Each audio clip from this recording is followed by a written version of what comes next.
economic exploitation that didn't consider the value of life.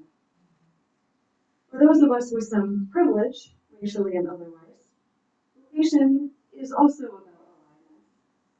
And it's more, it's where we find that overlap between where our coming alive and the world seeking meet. So where can we go for guidance on where our congregation's aliveness and our resources might meet the world seeking?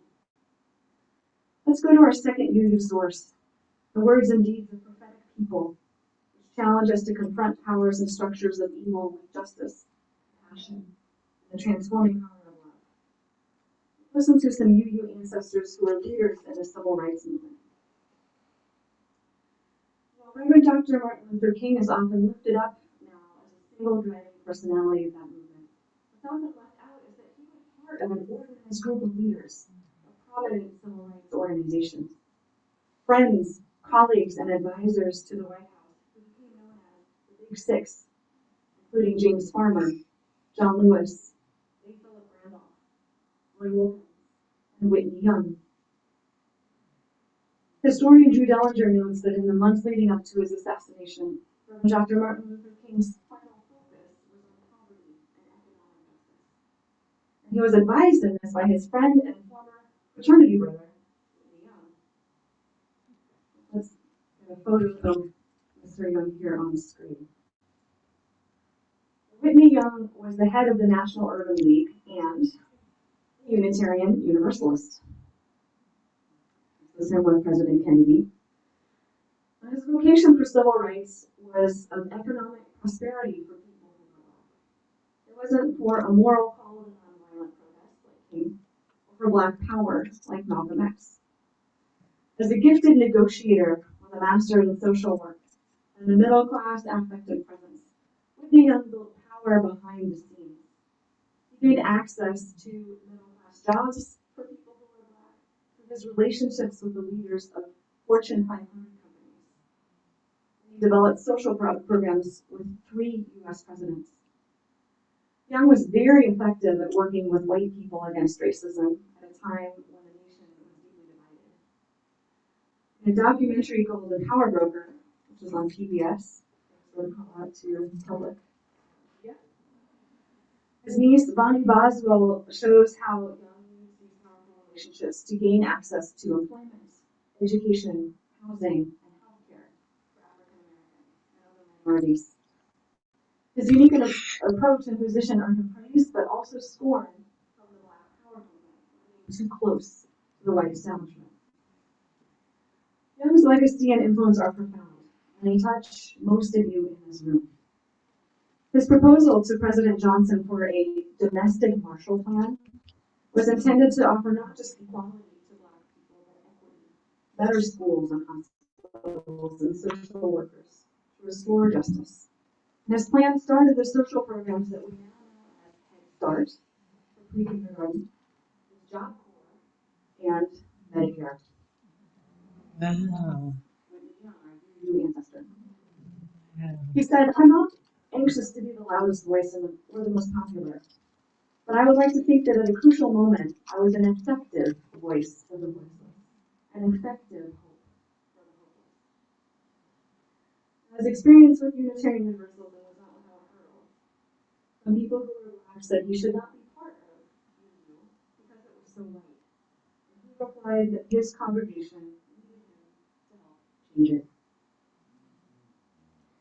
So how might studying Whitney Young's life story help us understand the change that we here at UU make together in our community?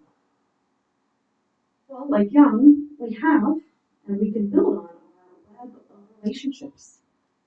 Some of us could use white middle class privilege and the physical presence that many of us carry here as people who are accustomed to being able to make change. Like Young, we could organize our community for the benefit of those who are marginalized and to create middle-class jobs. We have a connection with the organization Community Passageways, which supports alternatives to incarceration.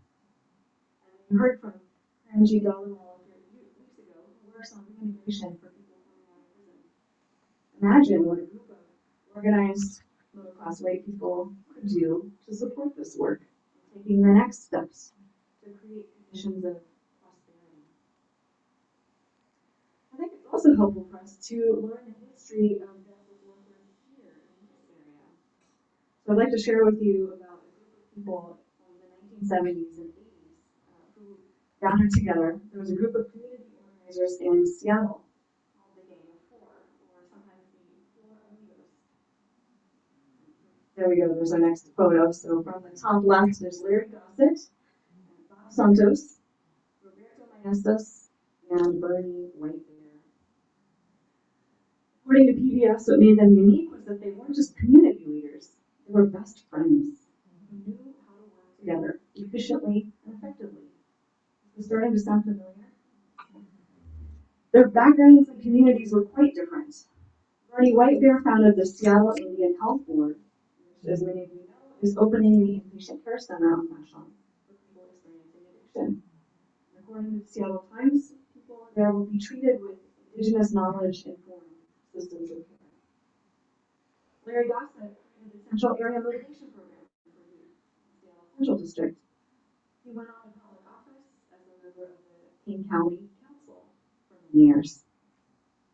Santos directed the Asian Coalition in Aaron, and according to HistoryLink, he was born and raised in Seattle's International District, where he secured affordable housing, child care services, and social outlets for the elderly. And he kept out a garbage incinerator, a prison or work release facility, a transportation hub, and a McDonald's.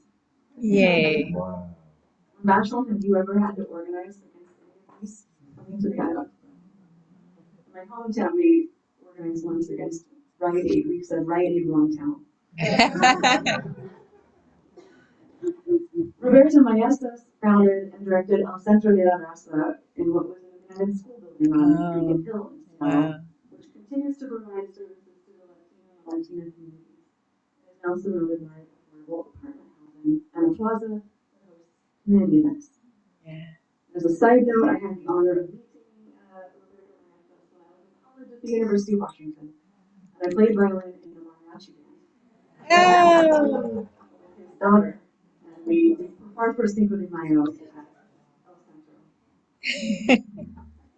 While each of the four amigos supported their own communities, they organized an alliance to show up for each other. The system always pitted one group against the other, said Maestas in ECTS interview in 2009. But when we showed up at a protest or negotiation as a multiracial group, we could see bureaucrats and politicians seriously, because now they faced four communities united together, and the pressure was too great.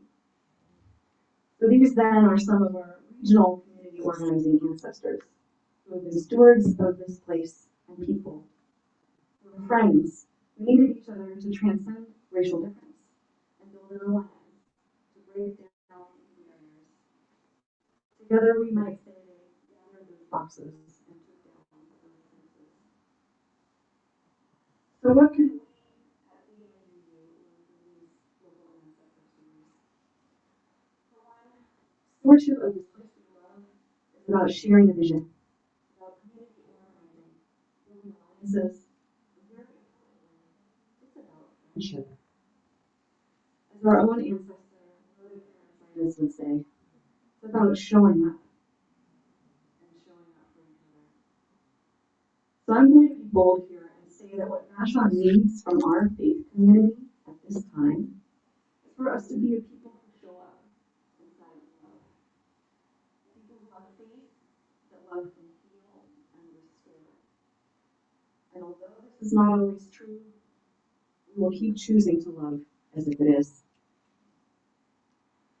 As Reverend Dr. Martin Luther King reminds us, love without power is anemic. So we have an opportunity. If we stretch ourselves, perhaps through our stewardship campaign this year, to raise a little more beyond our operating budget, we can create a VIU fund, a pool of money that we can give as a congregation. And then we get to decide together where that money goes. Giving together is equitable. It shares that giving humble power with those among us who wouldn't otherwise be able to give large gifts. will be respected, to be seen, and to be known for their company. Where's our line best?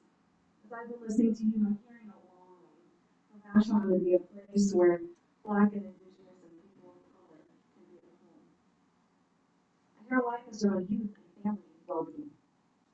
I hear aliveness around creating this place as a sanctuary for peace, for vigils in the midst of suffering, and for resiliency to climate change. I hear aliveness around giving with love. In our chalice lighting, there was a line about melting away whiteness. I don't know what the author meant by that exactly, but I wonder, what if melting away whiteness meant becoming visible and vulnerable, and putting our values out there, along with our money, here on Vashon, by seeking to build alliances with those who we need to help us find a way, by risking our hearts to make new friends, so that we can create justice. However we risk our hearts together, remember, we are made for these times. We have a humble power and something particular to do in this place and time, on this island, in this congregation. So let's take that step today. A moment of silence.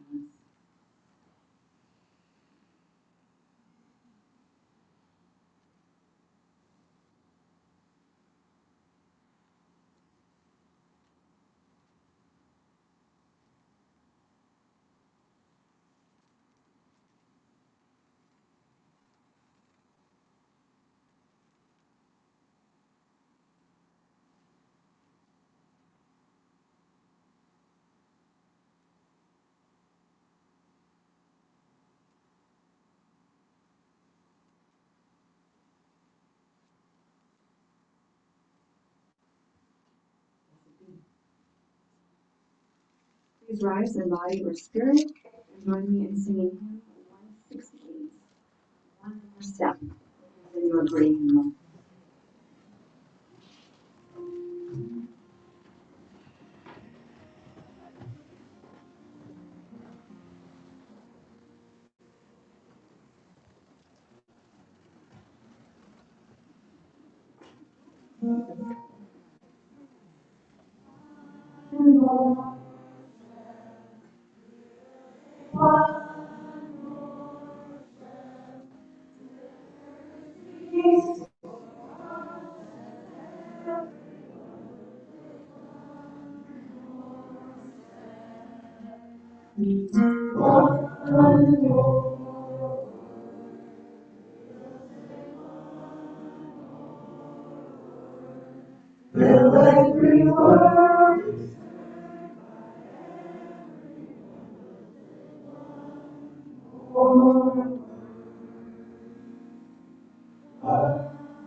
So much. That was just so meaningful. So much preparation. So this is the time where we're going to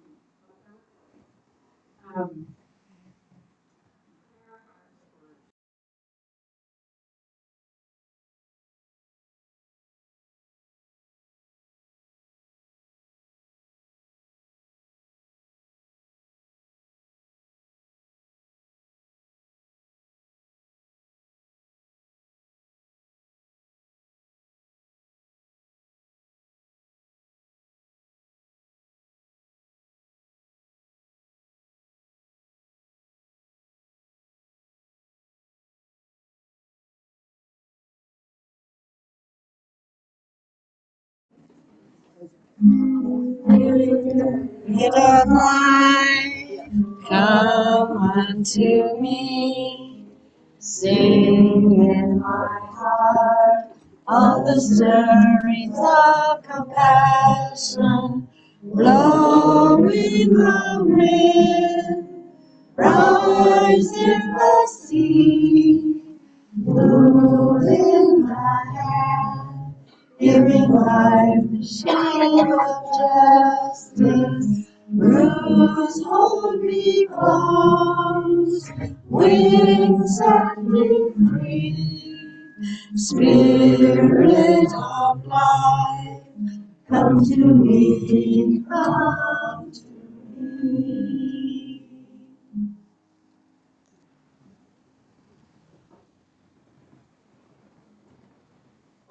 Members and friends of National Avenue Universal, we commit to supporting our congregation. Financial resources help us pay for staff, pay for having a building,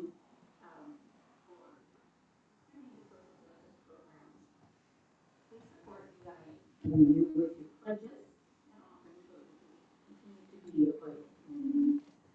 This month, this week we are putting the offering for our congregation. But our congregation won't be beyond our walls.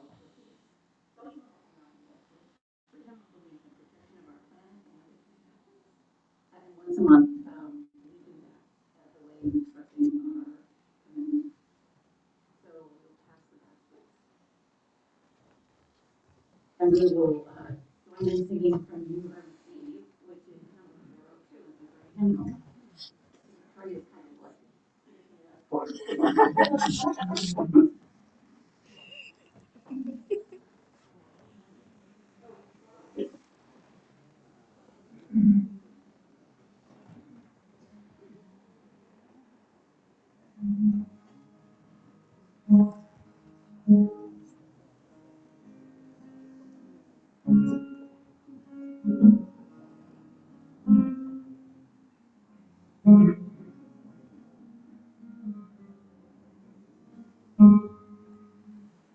From you I receive, to you I give. Together we share, and from this we live. From you I receive, to you I give. Together we share, and from this we live. I receive, to you I give. Together we share, and from this we live.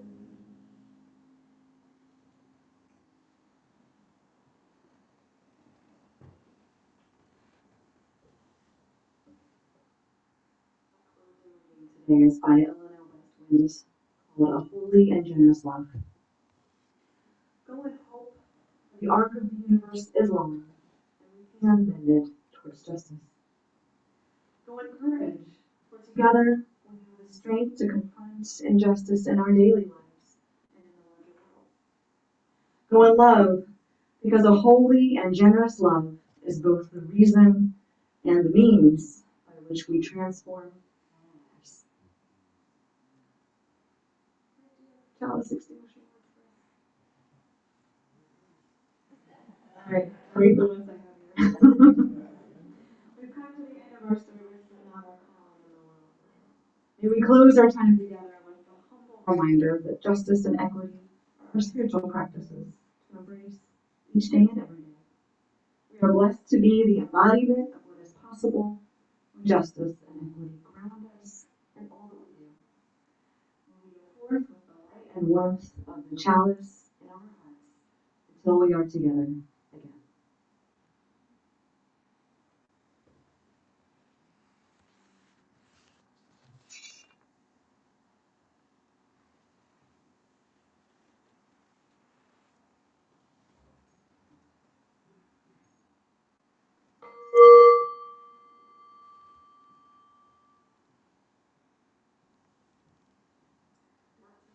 End of our service together. I want